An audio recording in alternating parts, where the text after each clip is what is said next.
Hey folks, friends, and neighbors, this is part 2 of my attempt at making a Venusaur hat. After finishing off all 4 leaves, here I am picking up stitches to get the project back on the round to start up the trunk for Venusaur. This was a bear to do. It involved a lot of shifting stitches down the needles, but making sure I wasn't dropping any of the stitches I picked up. I finally got it done and was able to move on to the tan color that I was going to use for Venusaur's trunk. My lovely anxious baby came over for some pets, but my demon baby decided that was an invitation to choose violence. Hey. Eventually, the cat finished terrorizing the dog, and I was able to keep working on the trunk. The trunk has a bit of a zigzag pattern, and I was able to make that by starting with one purl stitch, and then the next round adding a purl stitch to either side of that stitch, and so on and so forth until the zigzag was made.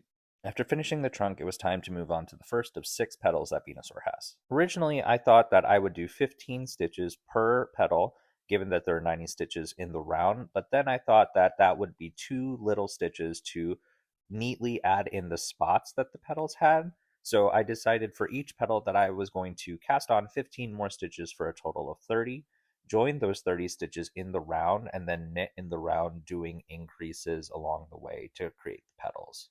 Working with double pointed needles is something I have a good bit of practice with, but maneuvering 4 double pointed needles around these circular needles that the rest of the work was on took a little bit of doing. Eventually, I got into a flow of it, and the later rows went faster than the first couple. I did 2 sets of M1R and M1L increases every other row for a total of 4 stitches increased every other row, until I got to 66 stitches total. Once I got to that point, I moved the stitches so that there were 33 stitches each on 2 needles, and then I cast off by knitting into the stitches on both needles at the same time to create a really nice seam for the flower. Overall, I think this ended up working out pretty well. There is a seam on either side of the paddle where I did the increases, but I think that's okay.